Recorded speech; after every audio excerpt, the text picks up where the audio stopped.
चलो तो एक बार फिर से जय हिंद सभी को एंड जय माता दी सभी को। तो अभी नाउन के साथ साथ हम वोकैब भी लेके चल रहे हैं और हर चैप्टर में हम ऐसा ही करेंगे।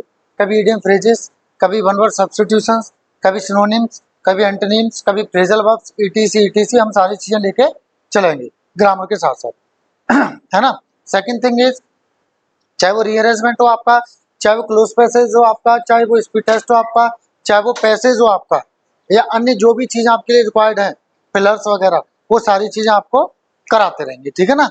तो वोकैब में आज मैं वन वर्ड सब्स्टिट्यूशंस लेके आया हूँ चैप्टर के साथ में, ठीक है। तो पहले हम क्या करते हैं, पहले हम चैप्टर को करते हैं, ठीक है ना। चैप्टर में नाउन की क्लास कौन सी है, ये 5वीं क्लास है। जिन बच्चों का निकल चुका है बिल्कुल परेशान नहीं हो, आपको सारे वीडियोस मिल जाएंगे, ठीक है ना। तो आप चैनल को जो है सर्च कर लें, ठीक है। नील सर अकेडमी नाम से चैनल है ना। जो भी बच्चे नहीं जुड़े हैं वो देख करके इस चैनल पर सारी वीडियोस आपको मिल जाएंगी, ठीक है ना। तो नाउन की क्लास कौन सी हमारी 5वीं है, लेकिन इसका मतलब ये नहीं है जो बच्चे नए हैं उनको समझ में नहीं आएगा, समझ सब आएगा उनको, ठीक है ना। और जो निकल गया वो आप ऐसा ना समझे कि वो निकल गया, एक चेन होती है, ठीक है ना। एक चेन होती है, जैसे मान लो ये निकल गया, ये निकल गया, तो वो फिर से ऐसे ही होगा, फिर से वो चलता रहेगा, ठीक है ना। ये सर्कल है, ये चलता रहेगा, तो कुछ भी आपका छूटा नहीं, वो दोबारा से आएगा, ठीक है। चलो, तो अब नाउन में हमारे पास क्या है, अब नाउन में हमारे पास है केस, ठीक है। नाउन में हमारे पास है केस, ठीक है ना। तो देखो, केस हमारे कितने प्रकार के होते हैं, 3 प्रकार के। नाम आप पढ़ रहे हो काफी छोटी छोटी क्लासेस से कि sir subjective case, objective case और पजेसिव केस, लेकिन आपको कई बार पता नहीं होता है कि ये होते क्या है। तो आज मैं आपको बताने वाला हूं कि ये होते क्या है। देखो ऐसे समझो, मैं आपको आपकी भाषा में समझाता हूं, ठीक है ना। सब्जेक्टिव केस या जिसको नॉमिनेटिव केस भी बोल देते हैं, जब वाक्य में हमें सब्जेक्ट की जरूरत पड़ेगी तब हम सब्जेक्टिव केस लगाएंगे, और जब वाक्य में हमें ऑब्जेक्ट की जरूरत पड़ेगी तब हम ऑब्जेक्टिव केस लगाएंगे। सर होते क्या है ये बताऊंगा, परेशान ना होना, ठीक है ना, अभी आगे आ रहा है बताऊंगा।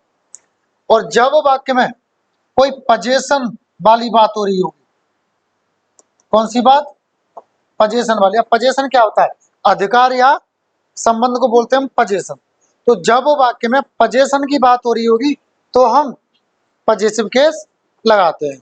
अब देखो केस रिफ्लेक्सिव भी होता है, लेकिन वो मैं प्रोनाउन में पढ़ाऊंगा आपको, ठीक है ना। पहले आप इतना ही समझ लो। हालांकि ये जो केस है ना वो आपको प्रोनाउन से कनेक्ट करके चलने पड़ेंगे, वो मैं आपको आगे बताता हूँ, ठीक है ना। देखो मुझे प्रोनाउन से क्यों कनेक्ट करने पड़ेंगे, क्योंकि देखो अगर मैंने बोला नील, तो नील वाक्य का सब्जेक्ट भी हो सकता है और ऑब्जेक्ट भी हो सकता है। जैसे देखो मैंने लिखा नील प्लेज क्रिकेट एवरी संडे, ठीक है ना। अब यहाँ पे जो नील है वो क्या है, सब्जेक्ट है, किसका, प्ले का। वही मैंने कहा आई डोंट लाइक नील, और यहाँ पे नील क्या है, ऑब्जेक्ट है ना। तो इसका मतलब जो नील है क्या, वैसे नाउन, भाई नाउन ही है ना। इसका मतलब क्या है, नाउन आपका सब्जेक्ट हो या फिर ऑब्जेक्ट हो, वो एक जैसा ही रहता है ना। इसका मतलब इसमें सब्जेक्टिव केस ऑब्जेक्टिव केस से कोई फर्क नहीं पड़ता, हालांकि पजेसिव से पड़ता है। पजेसिव में क्या हो जाएगा, जैसे यहां लिखता हूं, ठीक है, आई लाइक नील्स टीचिंग, मुझे नील का टीचिंग यानी पढ़ाना पसंद है। तो किसकी टीचिंग, नील की। तो पजेशन या अधिकार या संबंध बता रहे हैं ना, टीचिंग से किसका संबंध है, नील का, है ना। तो इसलिए यहाँ पे अपस्ट्रोफी एस लगा करके पजेसिव तो बदल जाएगा, लेकिन जब बात होगी सब्जेक्ट की या बात होगी ऑब्जेक्ट की, तो सब्जेक्ट भी नील का नील और ऑब्जेक्ट भी नील का नील, ठीक है। अब फिर अंतर क्या हुआ सब्जेक्टिव केस और उसका ऑब्जेक्टिव केस का, वो कहाँ पता चलता है, वो पता चलता है प्रोनाउन से। किससे पता चलता है, वो प्रोनाउन से चलता है। कैसे, देखो ऐसे मैंने बोला he is a good singer, ये स्मॉल है, ठीक है ना। I like him because he sings heart touching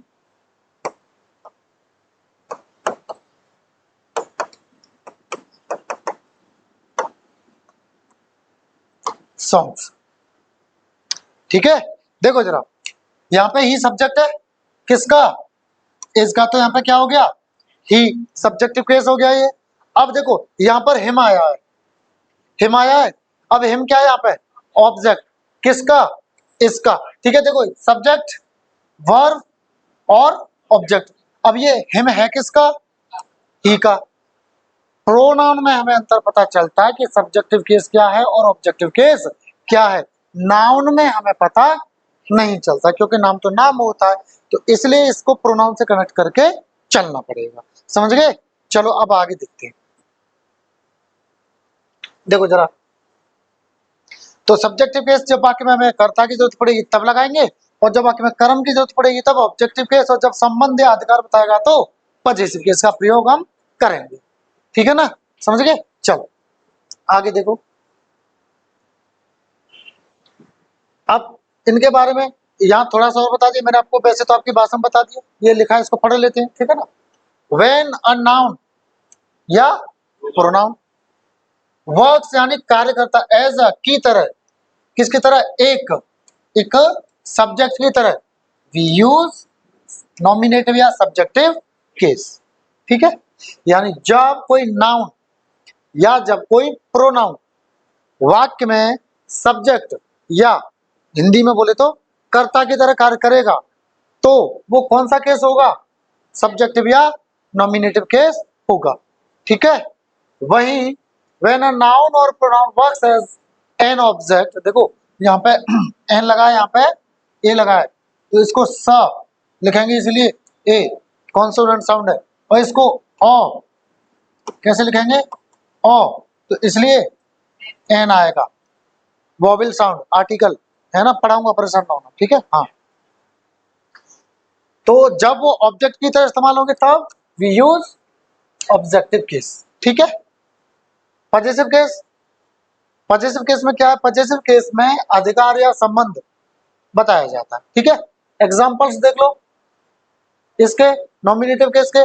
I went to Delhi yesterday, I कौन सा केस है, सब्जेक्टिव केस है, ठीक है। ऋतु नाउन है, लव्स क्रिकेट, ऋतु कौन सा केस है, सब्जेक्टिव केस, ठीक। अब इसके देखो ऑब्जेक्टिव के, आई टीच हिम, आई कौन सा केस है, हिम कौन सा केस है, ठीक। अच्छा, हिम का सब्जेक्टिव केस, ठीक है। आई लाइक दीपिका, दीपिका का सब्जेक्टिव केस क्या होगा, दीपिका का, हाँ यस, दीपिका का सब्जेक्टिव केस क्या होगा, दीपिका ही, क्योंकि नाउन है, ठीक है। अच्छा, आई का ऑब्जेक्टिव केस क्या होगा, यस, क्या बोले, मी, आई का सब्जेक्टिव, ओ सॉरी, ऑब्जेक्टिव केस क्या होगा, मी, और आई कौन सा केस है, समझ गए, ठीक है। अगला देखो possessive, this is Renu's pen, pen से संबंध किसका, पेन पे अधिकार किसका, तो रेनूस कौन सा केस हो गया, जो पजेशन यानी संबंध या अधिकार बता रहा हूं, तो रेनूस, रेनूस कौन सा केस हो गया, पजेसिव केस, समझ गए। किस किस को समझ नहीं आया पूछ लेना, ठीक है। अगला देखो, सी इज हिज डॉटर, वो डॉटर किसकी, हिज, डॉटर से संबंध किसका, हिज, तो हिज कौन सा केस होना चाहिए, समझ गए, हिज कौन सा केस होना चाहिए, ठीक है ना। चलो आगे बढ़ते हैं। अजय को लिखा, these are the, Ajay cut गया, ये कट गया, ठीक है। चलो चलो, और एग्जांपल लूं, बताओ, और लेना हो गया, आगे बढ़ा फिर, चलो।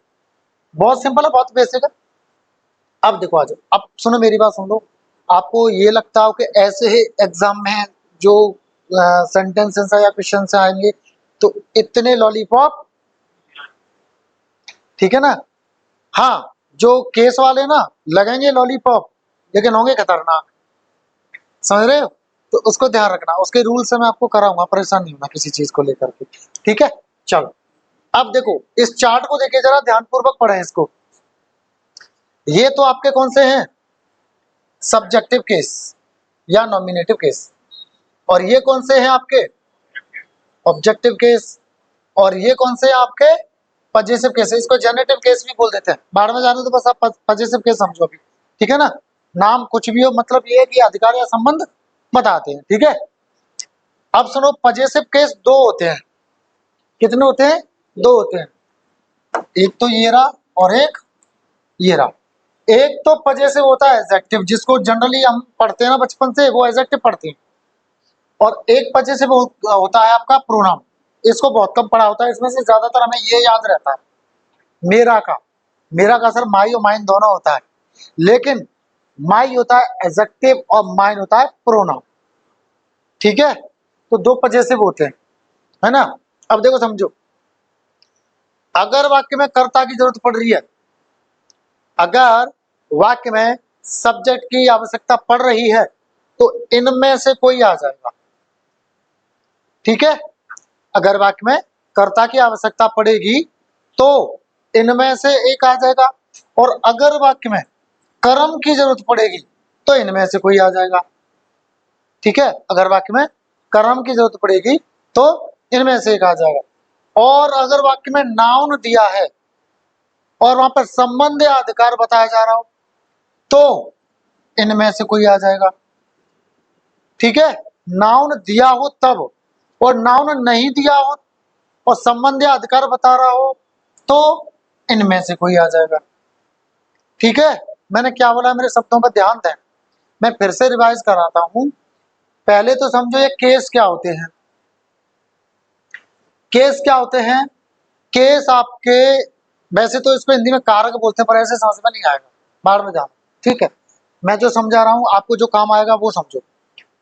केस बताते हैं, जैसे मान लो वाक्य में कर्ता की भी जरूरत पड़ती है, हमें कर्म की भी जरूरत पड़ती है, अधिकार या संबंध भी बताया जाता है, तो उसमें केस होते हैं।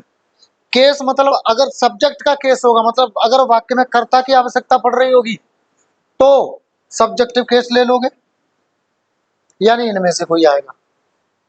अगर वाक्य में कर्म की जरूरत पड़ रही होगी तो इनमें से कोई आ जाएगा। अगर वाक्य में नाउन है और अधिकार या संबंध बताया जा रहा है तो इनमें से कोई आ जाएगा। और अगर वाक्य में नाउन की चर्चा नहीं करनी है, रिपीट नहीं करना है नाउन को, और अधिकार संबंध बताना है, तब ये आ जाएगा। समझ गए। एग्जाम्पल्स लेके चलता हूं तो आपको और अच्छे से समझ में आ जाएगी चीज। आ जाओ इधर। मैंने कहा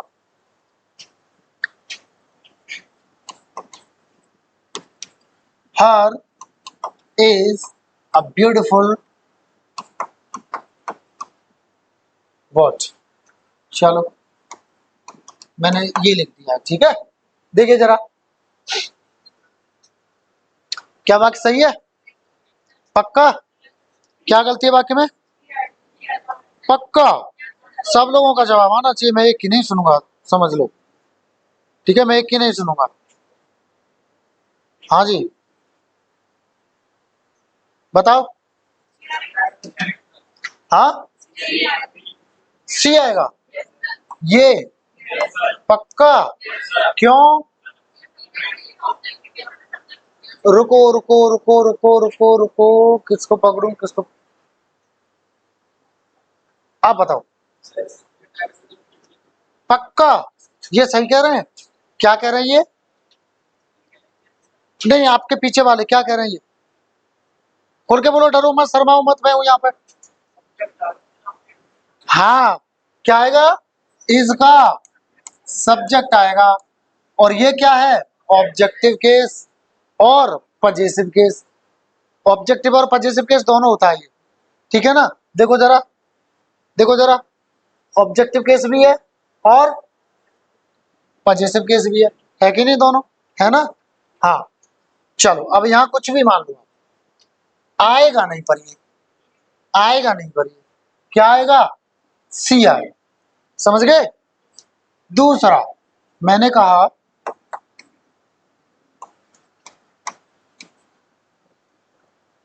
सी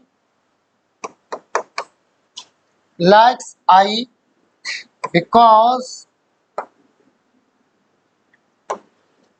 me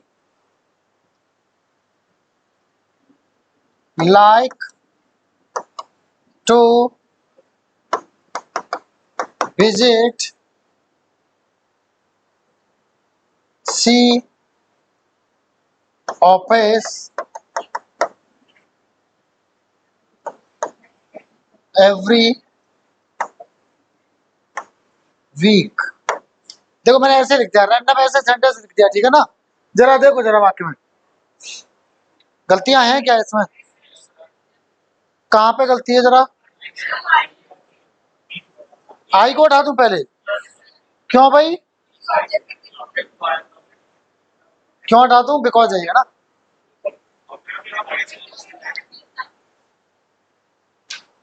आप बताएं क्यों मी क्यों हो जाएगा, क्योंकि सब्जेक्ट है। रुक जा, आप क्या कह रही हैं, कहिए, बोले बोले, मैं नहीं सुन पा रहा, जोर से बोलो। पक्का, क्यों आएगा ऑब्जेक्ट, क्योंकि ओके, पता नहीं पता नहीं पता नहीं, तुम बता दो, मुझे पता, होशियार होगी अब तुम पढ़ते पढ़ते। आप बताएं फिर से, आप ही, हाँ आप ही, डर खत्म हो जाएगा आपका, पता। फिर पड़ोसी बताएंगे, आप बताएंगे फिर, नहीं नहीं ये, हाँ बताएं, हाँ बताएं,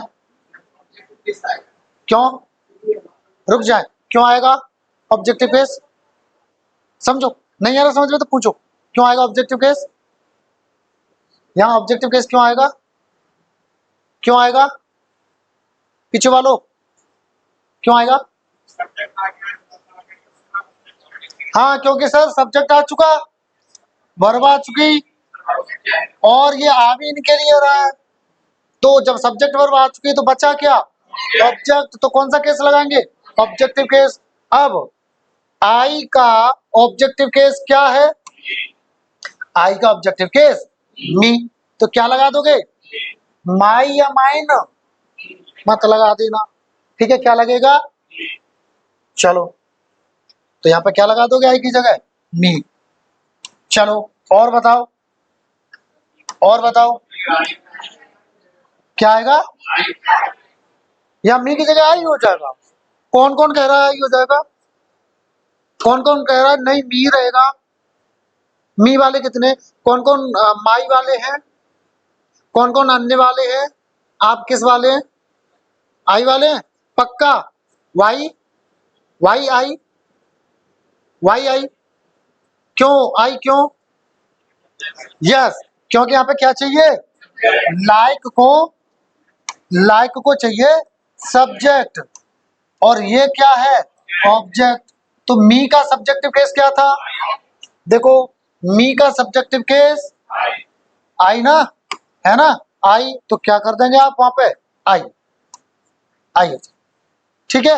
अब सही हो गया वाक्य, पक्का, पढ़ लिया ना पूरा, देख लो पढ़ लिया ना पूरा, सही है ना, अब तो नहीं कुछ गर्दनें हिल रही है, हाँ सही है, हाँ अभी भी गलतियां हैं, कहाँ गलतियां हैं बताओ, विजिट सी, सी क्या हो जाएगा, पक्का, चलो मैंने कर दिया यहाँ पे आपकी कहने पे हर। अब मुझे ये बताओ हर कौन सा केस है यहाँ पे, फंस गए रे ओबामा, नहीं ऑब्जेक्टिव है कि पजेसिव है, कितने लोग कह रहे हैं कि यहाँ पे ऑब्जेक्टिव केस है,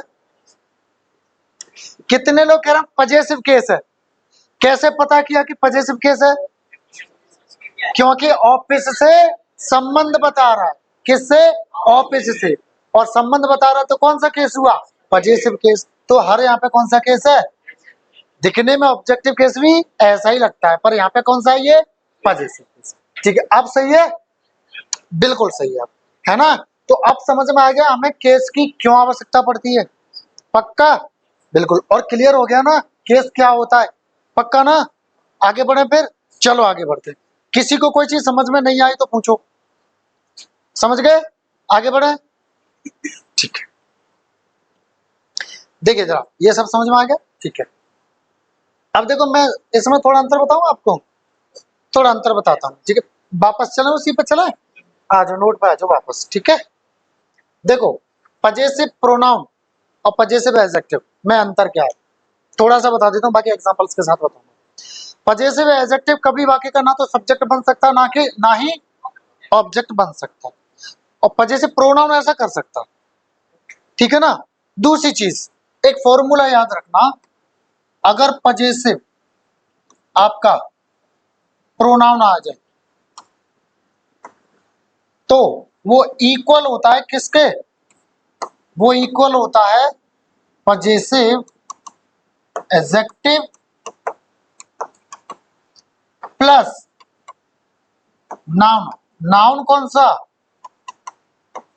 गिवन इन द सेंटेंस, ये वाला noun, given in the sentence वाला नाउन होगा, इतना आप याद रखें। एग्जांपल लेते हैं, यही ले लेते हैं छोटा सा, ठीक है ना। जैसे मैंने कहा this book is mine, this book is mine. अब सीधा सीधा फॉर्मूला आप अप्लाई करो, सीधा सीधा फॉर्मूला अप्लाई करो, इसको जरा बनाना, इसकी तरह वाक्य बनाना, तो दिस बुक इज, तो दिस बुक इज रहेगा ही रहेगा, रहेगा ना, तो कर दो जरा, दिस बुक इज। अब माइन क्या है, पजेसिव एडजेक्टिव है कि पजेसिव प्रोनाउन है, वैसे भी ये ऑब्जेक्ट की तरह इस्तेमाल हो रहा है, ऑब्जेक्ट की तरह एडजेक्टिव आ सकता है क्या, मैं यहाँ ऐसे कर सकता हूँ, दिस बुक इज माई, नहीं कर सकता, दिस बुक इज माई हो जाएगा, नहीं होगा, ठीक है। अब जरा इसका फॉर्मूला क्या है, देखो possessive pronoun is equal to possessive adjective plus noun, noun कौन सा, गिवन इन द सेंटेंस, तो जरा लगाना फॉर्मूला, तो माई बराबर क्या हो जाएगा, इसका जो पजेसिव केस है, ये जो प्रोनाउन है, पजेसिव प्रोनाउन है ये, देखो पजेसिव प्रोनाउन ही तो है, अब इसका पजेसिव एडजेक्टिव क्या होगा, माई होगा, ठीक है ना, तो ले लो माई, ले लो पहली तो, है ना, ले लिए। अब क्या लेना है हमें, नाउन, नाउन कौन सा लेना है, जो वाक्य में दिया हुआ हो, गिवन इन द सेंटेंस, यानी वाक्य में दिया हुआ हो, यानी जिसके लिए वो आ रहा हो, तो किसके लिए आ रहा है, बुक के लिए, नाउन कौन सा दिया हुआ है, बुक, तो क्या लगा दोगे, this book is my book, ऐसे ही तो लगा दोगे भाई, यही तो फॉर्मूला कह रहा है, नोट कर लेना इसको, ठीक है, अभी नहीं, रुक जाओ। अब सुनो, हम माइन क्यों लगाते हैं, माई बुक इस तरह से क्यों नहीं लगाते हैं, इसका कारण समझो।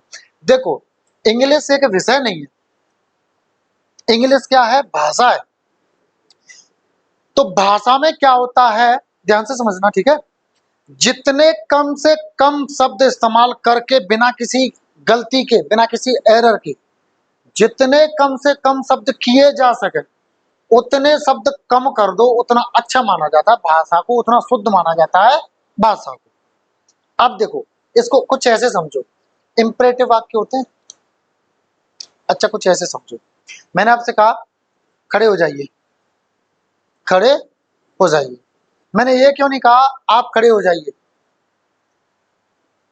जाइए, मैंने ये क्यों नहीं कहा आप जाइए, आप शब्द को मैंने दबा लिया ना, क्यों, क्योंकि बिना उस शब्द को बोले हुए मेरा पूरा अर्थ पहुंच गया, पूरा अर्थ निकल गया, और कोई गलती भी नहीं है, क्यों, क्योंकि एक कॉमन सेंस वाली बात है। अगर मैं बोल रहा हूं खड़े हो जाइए, तो किससे बोल रहा हूं, यू से बोल रहा हूं, भाई किससे बोल रहा हूं मैं, यू से बोल रहा हूं। अगर मैं बोल रहा हूं खड़े हो जाइए या जाइए, तो मैं किससे बोल रहा हूं, यू से बोल रहा हूं, और बोलने वाला कौन है, आई, ठीक है। तो भाषा है ये, भाषा को समझा ज्यादा जाना चाहिए, रटाकम, ठीक है ना, ऐसे होता है। तो कम से कम शब्द इस्तेमाल करके अगर भाषा शुद्ध हो रही है, तो उसको उतना ही अच्छा माना जाता है। और वैसे भी भाई भी यूज प्रोनाउन, प्रोनाउन का इस्तेमाल क्यों करते हैं हम, to stop the repetition of a noun, एक नाउन के पुनरावृत्ति को, नाउन के दोहराव को रोकने के लिए हम प्रोनाउन का इस्तेमाल करते हैं। तो इसलिए यहाँ पे माइन क्यों आया, माइन क्या है, pronoun, to stop the repetition of book, ये पुनरावृत्ति हो रही है, एक बार यहाँ गया, एक बार यहाँ गया, दोहराव हो रहा है कि नहीं, तो इसको रोकने के लिए हमने किसका प्रयोग किया, समझ गए अब, ठीक है ना। तो अगर देखा जाए सही तो देखो वैसे तो दोनों सही है, लेकिन एक्सेप्ट किसको किया जाएगा, इसको किया जाएगा। सही ज्यादा सही कौन सा माना जाएगा, ये सही माना जाएगा, है ना। हालांकि ज्यादा सही नहीं कह सकते, पर सही ग्रामेटिकल कौन सा होगा, ये, है ना, क्योंकि इसमें एक शब्द कम है, एक शब्द का रिपीटिशन इसने नहीं होने दिया और अर्थ पूरा है। समझ गए, पक्का। आगे बढ़े फिर, ठीक है। और भी इसको डिटेल में मैं आगे कराऊंगा, ठीक है। आगे आ जाओ। अब हम क्या करते हैं, अब हम करते हैं वोकैबुलरी, ठीक है ना। अच्छा अच्छा, एक चीज, उसका एक एग्जांपल और ले लेते हैं, सब्जेक्ट की तरह, और इसका एग्जांपल ले लेते हैं, ले लें, चलो ले लेते हैं, ठीक है ना।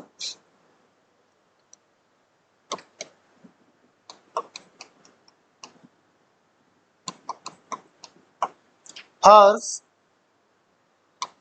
is a beautiful house। क्या वाक्य सही है, क्या वाक्य सही है। जिन्होंने मुझे ध्यान से सुना होगा उन्हें पता होगा कि सही है कि नहीं सही है, बाकी कंफ्यूज्ड हो गए। देखिए जरा, क्या ये वाक्य सही है, सर हमने तो ऐसा नहीं पढ़ा, पक्का। चलो एक और वाक्य लिख देता हूं।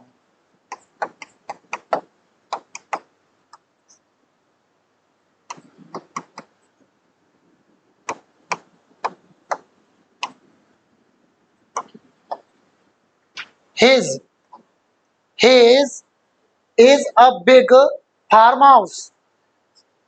क्या ये वाक्य सही है, कितने लोग कह रहे हैं सही है, ऊपर वाला पहला वाला वाक्य सही है, ओके। कितने लोग कह रहे हैं पहला वाला वाक्य सही नहीं है,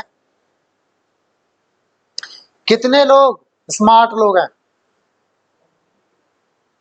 बाकी लोग क्या कोमा में हैं, हाँ। अच्छा दूसरा वाला बताइए, कितने लोग कह रहे हैं कि दूसरा वाला वाक्य सही है,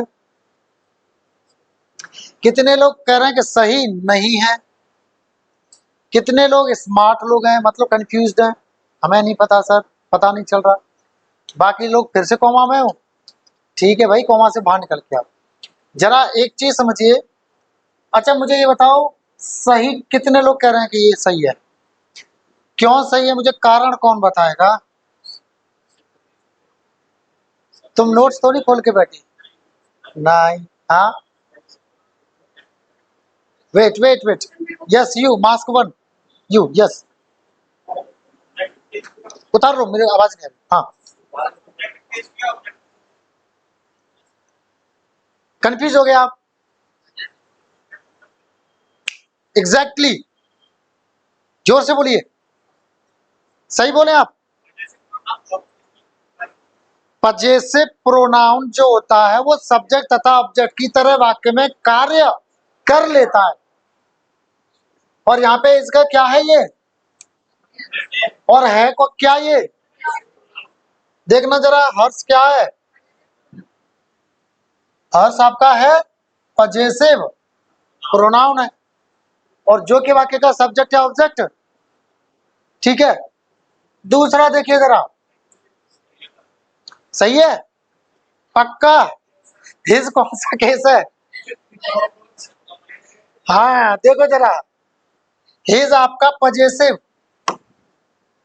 हिज आपका पजेसिव एडजेक्टिव भी होता है, और हिज आपका पजेसिव प्रोनाउन भी होता है। तो यहाँ पे आप उसको क्या कंसीडर करोगे, एडजेक्टिव या प्रोनाउन, है ना, क्या करोगे, प्रोनाउन करोगे, इसलिए वाक्य ये कैसा हो जाएगा, सही हो जाएगा, और ये भी सही हो जाएगा। गलत वो आप ये कहोगे सर हम तो इसको एडजेक्टिव कंसीडर करेंगे इसीलिए ना, तो ऐसे नहीं मानेंगे, इसको सही ही मानेंगे, क्यों, हाँ, और एडजेक्टिव बना भी नहीं सकते, क्यों नहीं बना सकते, क्योंकि अगर एडजेक्टिव होगा तो ये क्या लेगा, नाउन, जो कि यहाँ पर नहीं है, अपने बाद क्या लेगा, ये नाउन लेगा, तब जाके कैसा होगा, सही होगा, एडजेक्टिव होगा, ठीक है। अब देखो हर्ष को जरा फॉर्मूला के हिसाब से तोड़ना, और जैसे प्रोनाउन है ना, equal to, is equal to,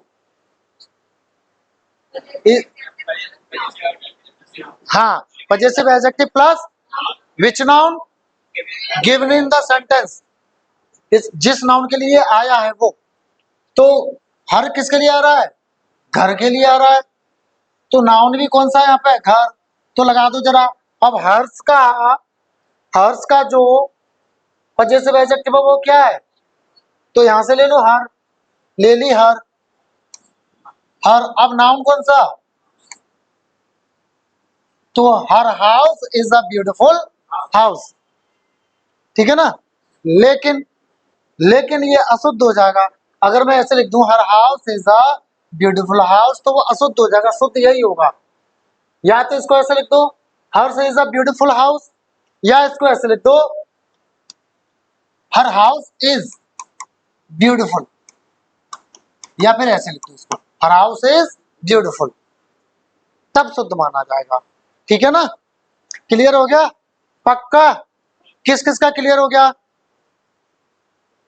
किस किस का ऑल क्लियर है? ऑल क्लियर मत बोलना, क्यों? क्योंकि ऑल क्लियर का मतलब होता है सिर के ऊपर से उड़ गया, साफ, मैदान साफ हो गया, ठीक है ना, ऐसा मत करना। अब हिज बराबर, हिज बराबर भाई हिज का हिज हो जाएगा, है ना। तो हिज बराबर हिज।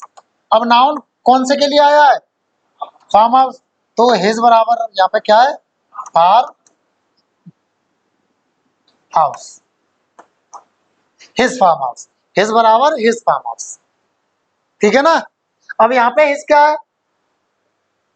यस, यहाँ पे इसका एडजेक्टिव। यहाँ पर हर क्या है? वो तो होता ही है, ऑब्जेक्टिव केस तो नहीं है। पक्का? क्यों नहीं है? क्योंकि ये नाउन के लिए आ रहा है, और नाउन प्रोनाउन के बारे में बात कौन करता है? एडजेक्टिव। इसलिए यहाँ पे हर क्या है? एडजेक्टिव, ठीक है। अब मुझे लग रहा है कि अच्छे से क्लियर हो गया होगा। एक बार और इसको रिवाइज कर लेना, वीडियो को जाके यूट्यूब पर देख लेना, और अच्छे से क्लियर हो जाएगा, ठीक है भाई। चलो आगे बढ़े फिर, चलो आगे आ जाओ फिर। अब आ जाते हैं हम किस पर? वोकैबुलरी पर, ठीक है। आज वोकैबुलरी में मैं क्या लेके आया हूं आपके लिए? वन वर्ड सब्स्टिट्यूशंस लेके आया हूं मैं, ठीक है ना।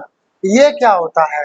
ये एक शब्द के अनेक शब्द होते हैं, एक शब्द को सब्स्टिट्यूट किया जाता है, या जो जो अनेक शब्द होते हैं ना उनको सब्स्टिट्यूट किया जाता है एक शब्द से, ऐसे कह लो, ठीक है ना। सब्स्टिट्यूट का मतलब क्या होता है? सब्स्टिट्यूट का मतलब होता है स्थानापन्न, यानी जैसे मान लो मैं यहाँ का टीचर हूँ इंग्लिश का।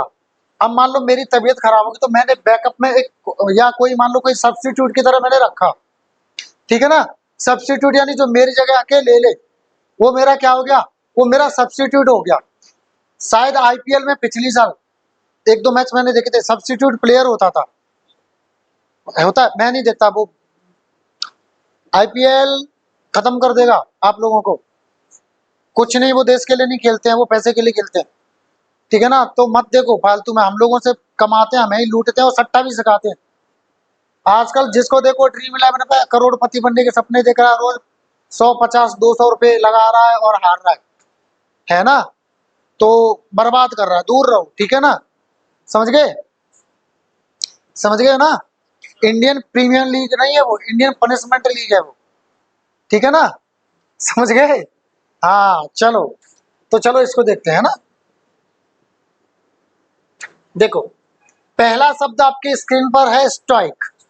देखो ये जितने भी शब्द है ना वो सारे के सारे ऐसे शब्द हैं जो बहुत रिपीट होते हैं आपके एग्जाम्स में, बहुत रिपीट होते हैं, मतलब बार बार आते रहते हैं, ठीक है ना। ये सारे ऐसे शब्द हैं, ठीक है ना, लगभग हर साल आते हैं, ये सारे ऐसे शब्द हैं।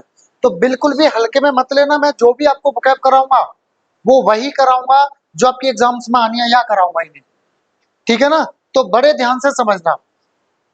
स्टोइक होता क्या है? ये एडजेक्टिव होता है। कौन सा पार्ट ऑफ स्पीच है? ये एडजेक्टिव है ये, ठीक है ना। अब देखो इसका, देखो हिंदी में नहीं आएगा भावहीन, संयमी, शांत एवं गंभीर या उदासीन, ऐसा लिखा नहीं आएगा आपके एग्जाम में। आपके एग्जाम्स में कैसा लिखाएगा पहले समझ लो, बाद में लिखना, ठीक है ना, अभी समझ लो। या तो आपको इस तरह से लिखा दे देंगे और ऑप्शंस में दे देंगे स्टोइक या अन्य शब्द दे देंगे, जैसे मान लो स्टोइक दे दिया, डेंजर दे दिया, सोल्जर दे दिया या परफॉर्मेंस दे दिया, है ना। अब कहेंगे कि give one word for this, इसके लिए आप वन वर्ड बताइएगा, ठीक है ना। तो आपको क्या करना होगा, ऐसा अर्थ जिसका होगा वही शब्द आपको वहां सही करके आ जाना होगा। या फिर कैसे करेंगे, या फिर वो इस तरह से दे देंगे एग्जाम में, जैसे मान लो शब्द दे देंगे स्टॉइक, ऐसे लिखा नहीं देंगे वो, ये तो मैंने आपको समझाने के लिए सिखाने के लिए लिख दिया है, ठीक है ना। वो ऐसे लिखा नहीं देंगे, वो बस आपको शब्द दे देंगे लिख के स्टॉइक, ठीक है ना। आप कहेंगे चूज द राइट ऑप्शन, ठीक है, चूज द राइट ऑप्शन, ठीक है ना, या choose the correct alternative for the given word, कुछ भी लिख के देते हैं, तरीका उनका कुछ भी हो, आपको करना क्या है, स्टोइक का मीनिंग बताना है, वो लाइन पूरा, ठीक है। तो ऑप्शन में जैसे ये लाइन दे दी, ये लाइन दे दी, ये लाइन दे दी और ये लाइन दे दी, तो इस तरह से आपके आंसर्स होंगे। तो इसलिए इसको आपको अच्छे से समझना है, ठीक है। देखो बच्चों, कोई भी चीज जो वैल्यूएबल होती है, जिससे हमारे सपने पूरे होते हैं, हमारी जरूरतें पूरी होती हैं, हमारी चीजें पूरी होती हैं, वो आसान तो नहीं होती, होती है क्या, बट उसको आसान बनाया जा सकता है, समझ रहे हो, उसको आसान बनाया जा सकता है, या लगातार मेहनत करके उसको पाया जा सकता है, उसको पूरा किया जा सकता है, उसको सीखा जा सकता है, उसको किया जा सकता है। तो प्रयास करते रहिएगा।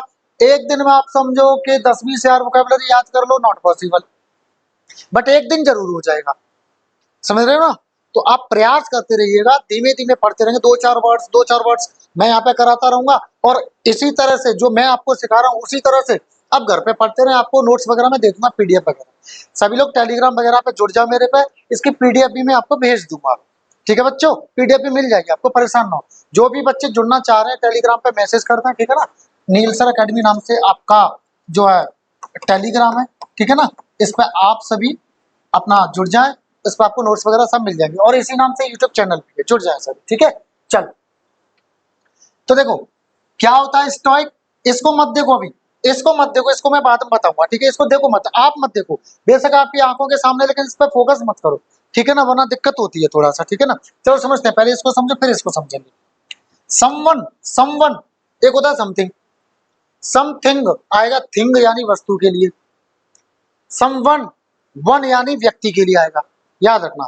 तो someone who does not show his emotions और फीलिंग्स, ठीक है ना, यानी कोई ऐसा व्यक्ति जो दिखाता नहीं है अपनी भावनाओं को, मतलब प्रकट नहीं करता है, समझ रहे हो। अब मान लो आपने देखा होगा, आप बहुत दुखी होते हो, अंदर से बहुत दुखी होते हो, लेकिन क्या अपना दुखड़ा सबके पास जाके आप रो सकते हो, क्यों, क्योंकि वो दूसरे दिन से आपका क्या करेगा, फायदा उठाने लगेगा नाजायज, या आपको नीचा दिखाने की कोशिश करेगा, या मतलब कुछ भी समझ लो, वो उसका गलत ही फायदा उठाएगा। ही और she will try to take undue advantage of that, undue advantage का मतलब था गलत फायदा, ठीक है ना, undue advantage, undue, undue advantage,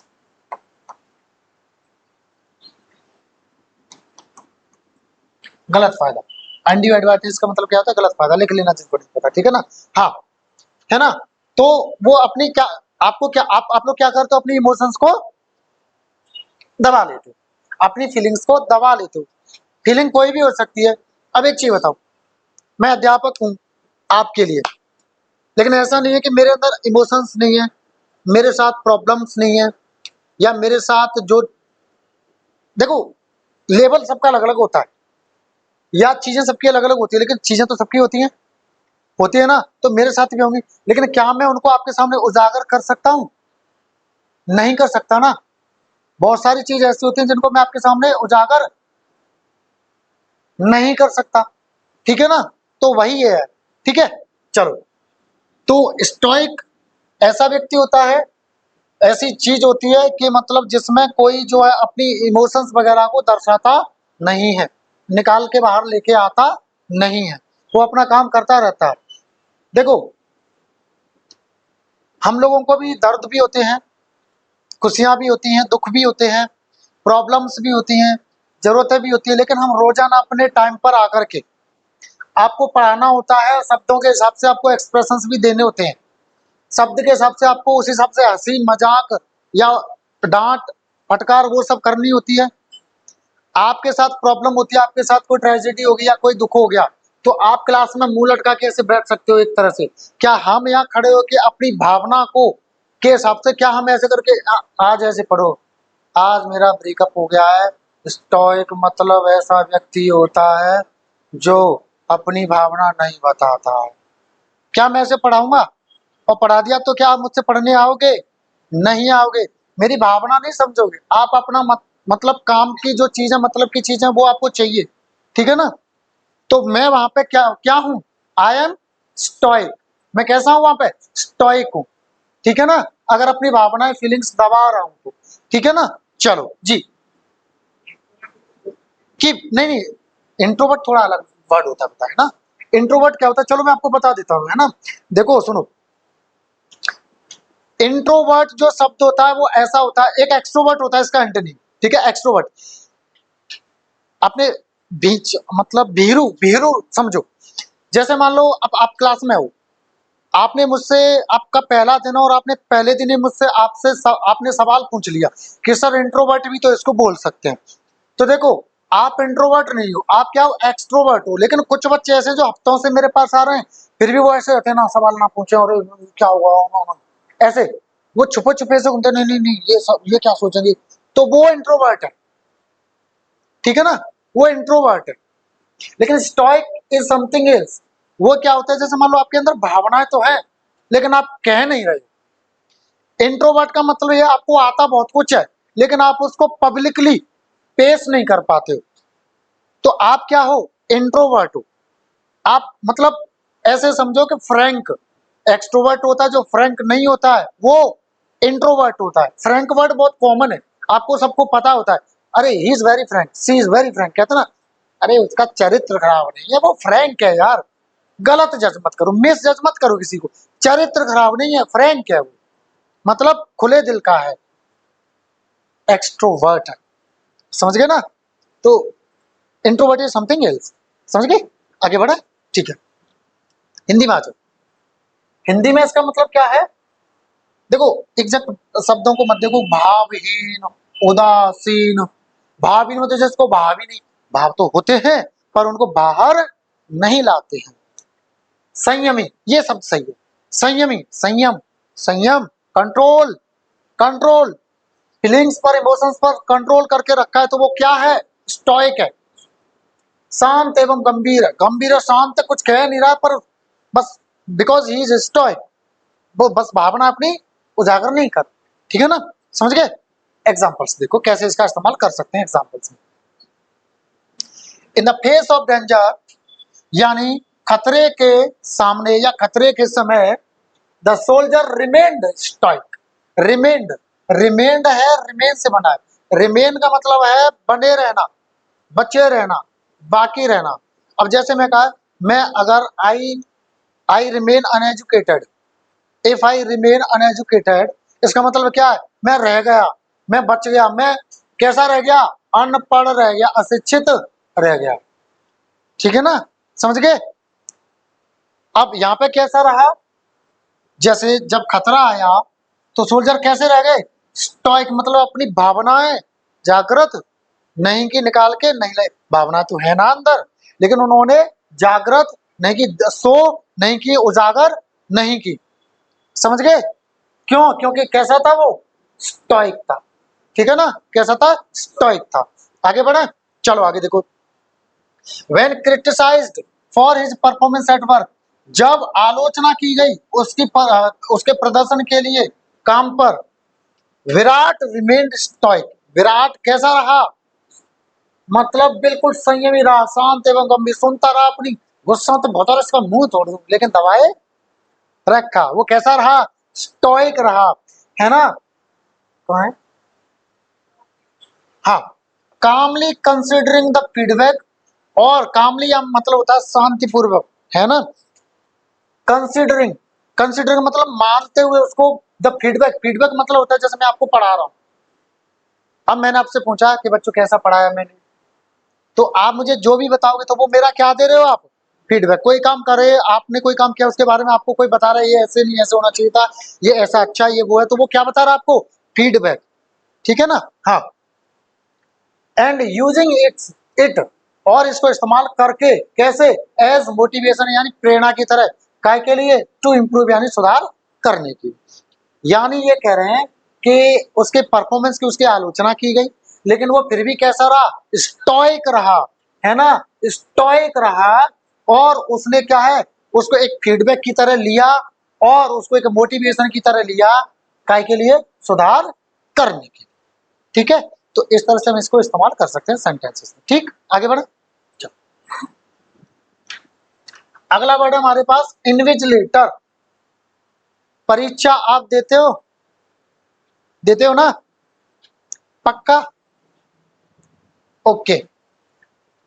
तो वो जो आपके आसपास घूमता रहता है उसको क्या बोलते हैं हम, इन्विजिलेटर बोलते हैं। क्या बोलते हैं, इन्विजिलेटर। परीक्षा अधिकारी या निगरानी करने वाला, परीक्षक भी कह सकते हो उसको, ठीक है ना, परीक्षार्थी नहीं, परीक्षार्थी तो आप होते हो, ठीक है। चलो इंग्लिश में देखते हैं, इसी तरह का आएगा, ठीक है ना। A person who supervises candidates during exams, एक ऐसा व्यक्ति जो सुपरवाइज, सुपरवाइज का मतलब है निगरानी रखना, निगरानी रखना, देख रेख करना, जो देख रेख करता है किसकी, कैंडिडेट्स की, आप कैंडिडेट्स ही तो हो गए ना। ड्यूरिंग यानी के दौरान, एग्जाम्स, एग्जाम्स के दौरान, किस लिए,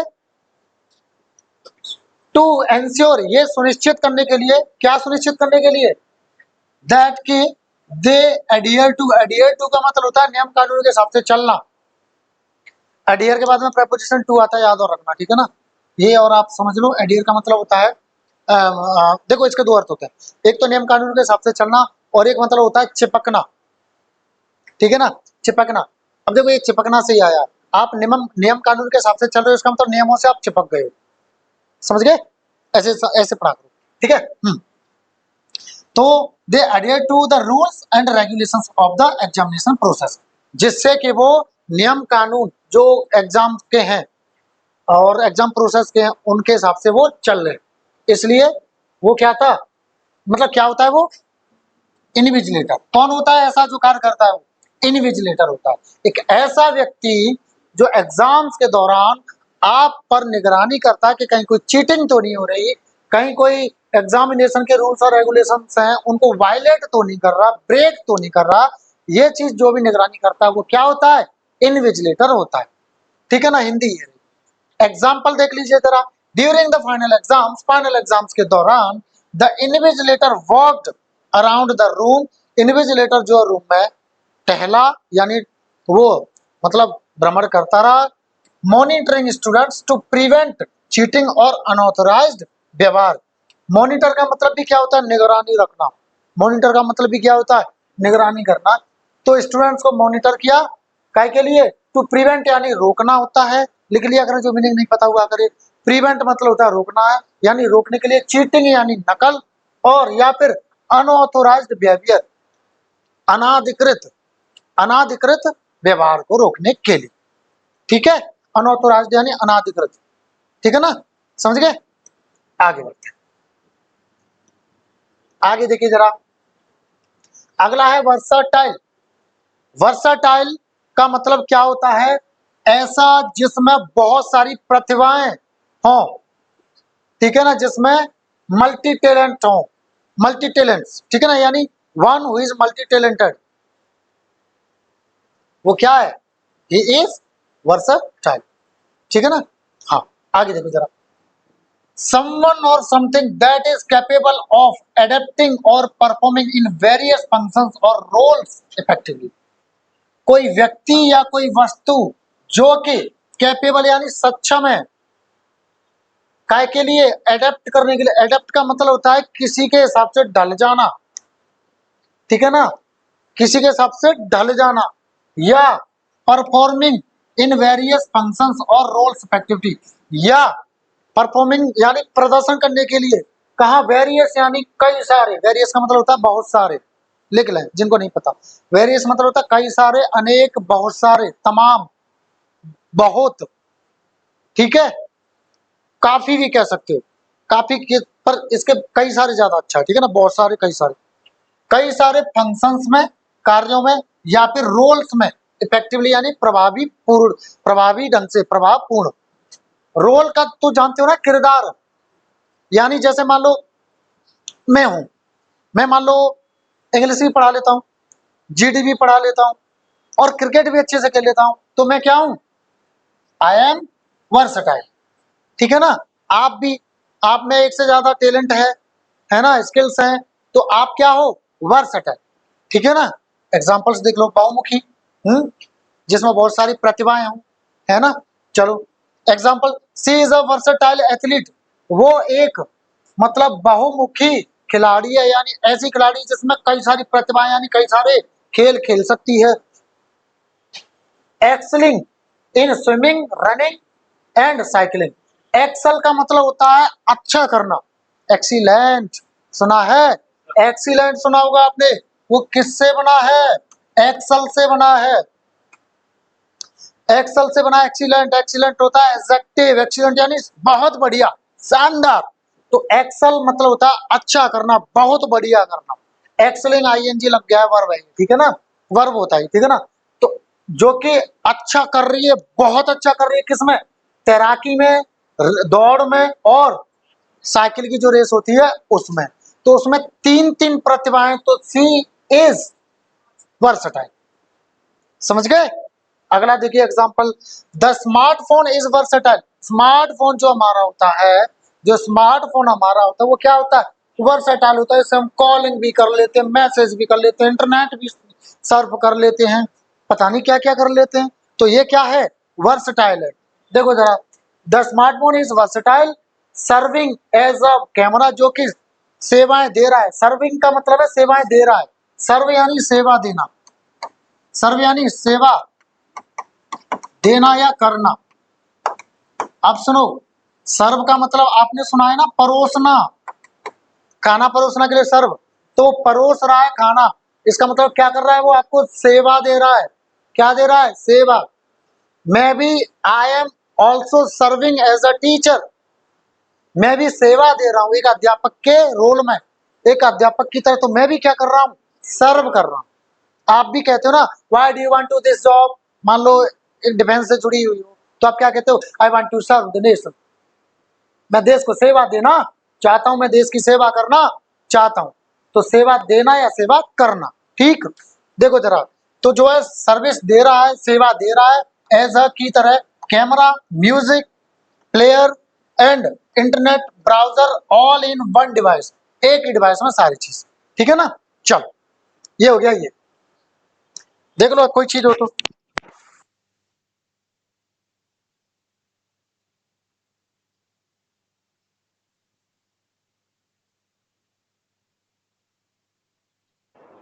ओके, अगला देखें, देखो जरा, लास्ट है, एडेप्टेबल आ गया, अभी थोड़ी देर पहले मैंने बताया। एडेप्टेबल, एडेप्ट वर्ब होती है, एडेप्टेबल एडजेक्टिव होता है, लिखा भी है देखो, एडेप्टेबल क्या होता है आपका, एडजेक्टिव होता है, ठीक है ना। एडेप्टेबिलिटी क्या होगा, नाउन, ठीक है। एडेप्टिव, एडेप्ट मतलब अनुकूल बनाना या अनुकूल करना, या किसी के हिसाब से ढल जाना, है ना। और एडेप्टेबल यानी मतलब के अनुकूल, है ना, और एडेप्टेबिलिटी मतलब अनुकूलता, ठीक है। देखो जरा, अब इंग्लिश में क्या कहेंगे इसको, बीइंग एबल टू चेंज और एडजस्ट इजीली, यानी होना, कैसा होना, एबल टू के लायक होना, किसके लायक, बदलने के लायक, या एडजस्ट करने, एडजस्ट का मतलब होता है किसी के हिसाब से आप वहां हो जाना, सेट हो जाना, ठीक है ना। तो जो बदल जाए या उसमें सेट हो जाए आसानी से, कहा, टू डिफरेंट एनवायरमेंट्स, कंडीशंस और सर्कमस्टांसेस और टास्क, चाहे वो वातावरण हो, चाहे वो आपका हालात हो, सिचुएशन हो, या सर्कमस्टांसेस मतलब होता है परिस्थितियां, या कोई परिस्थिति हो या कोई कार्य हो। तो जैसे देखो, मान लो अभी सुन लें बड़े ध्यान से, हम लोग अपने घर के राजा बेटा, राजा बिटिया होते हैं ना, जब हमारी नौकरी लग जाती है तो क्या नौकरी लगने का मतलब ये होता है कि काम खत्म हो गया? नौकरी लेने तक आप नौकरी के लिए परेशान होते हो, जब नौकरी लग जाती है ना तो ज्यादा परेशान होते हो, क्योंकि वहां आप ऐसे आ जाते नहीं होते कि जब चाहो मुंह उठा के चल दिए क्रिकेट खेलने, और जब चाहो मुंह उठा के चल दिए ब्यूटी पार्लर, या जब चाहो मुंह उठा के चल दिए कहीं पे भी। वहां पे तो जो ड्यूटी आवर्स हैं, वो समय है, उतना आपको वहां देना पड़ेगा। ठीक है, आप आजाद नहीं होते हो कभी भी कहीं पे भी जाने के लिए, आपको लीव के लिए भी अप्लाई करना होता है। ठीक है ना? तो आप में से बहुत सारे लोग ऐसे होते हैं जो नौकरी छोड़ छोड़ के आ जाते हैं। तो वो कौन से होते हैं? They are not adaptable, they are not adaptable, they are not able to adapt the conditions और सर्कमस्टांसेस और द थिंग्स। ठीक है ना? है ना? और अगर आप नहीं छोड़ते हो तो you have done what? You have adapted, है ना? And you are adaptable. ठीक है, तो यही होता है अनुकूल या बदलावशील होना। ठीक है, एग्जांपल्स देख लो। Nishi is highly adaptable, Nishi जो है बहुत ज्यादा एडेप्टेबल है, यानी अनुकूल है, यानी बदलावशील है। She can quickly learn new skills and thrive in any work environment, वो बहुत तेजी से लर्न यानी सीख सकती है नई स्किल्स को। एंड थ्राइव का मतलब होता है फलना फूलना। ठीक है ना? तरक्की करना, फलना फूलना। और वो फल फूल सकते हैं किसी भी कार्य के वातावरण में, कैसा भी वातावरण हो उसमें वो फल फूल सकती है। लास्ट 2 मिनट बस, खत्म हो गया। Being adaptable to changing market trends is essential for business to stay competitive in today's dynamic economy. देखो, अनुकूल बने रहना या होना किसके? चेंजिंग यानी बदलती हुई मार्केट, यानी बाजार की ट्रेंड्स, यानी जो ट्रेंड चल रहा है ना, जो चल रहा है उसके। इज एसेंशियल यानी आवश्यक है, काय के लिए? फॉर बिजनेसेस यानी व्यापारों के लिए। टू स्टे कॉम्पिटिटिव यानी अगर आपको कंपटीशन में बने रहना है, रुके रहना है, तो इसके लिए आपको ये आवश्यक है। इन टुडेज डायनामिक इकोनॉमी, इकोनॉमी यानी अर्थव्यवस्था, डायनामिक मतलब जोरपूर, बदलती हुई, तेजी से कोई चीज हो रही है उसके अनुसार। ठीक है ना? तो आपको जो मतलब इसका कहने का क्या है, अगर मार्केट में कोई बदलाव हो रहा है तो आपको उसके हिसाब से बदलना पड़ेगा, आपको उसके अनुकूल बनना पड़ेगा अगर आपको कंपटीशन करना है तो, वरना आप मार्केट से क्या हो जाओगे? नोकिया फोन नंबर 1 था, लेकिन जब सैमसंग ने दो ड्यूअल सिम का कॉन्सेप्ट निकाला, नोकिया ने नहीं निकाला, नहीं हम तो ब्रांड है, हमें कौन पटकेगा। आज मार्केट में है, आप जाके कहते हो कि मुझे नोकिया फोन दे दो, भूले भटके वो दे दें तो दे दें, ज्यादा मार्जिन दे देते हैं दुकानदार को, तो दे ये तो ये बहुत अच्छा फोन है, ये ले लो। लेकिन मार्केट से वो आउट हो गया। तो क्या होना चाहिए था उसको? एडेप्टेबल। क्या होना चाहिए था? एडेप्टेबल। ठीक है, तो ये तो रही आज की क्लास। अगर किसी को कोई चीज नहीं समझ आती है तो डू आस्क, है ना? कोई डाउट? नो? ठीक है, तो जय हिंद सभी को एंड जय माता दी। ठीक है, थैंक यू क्लास। मोटिवेट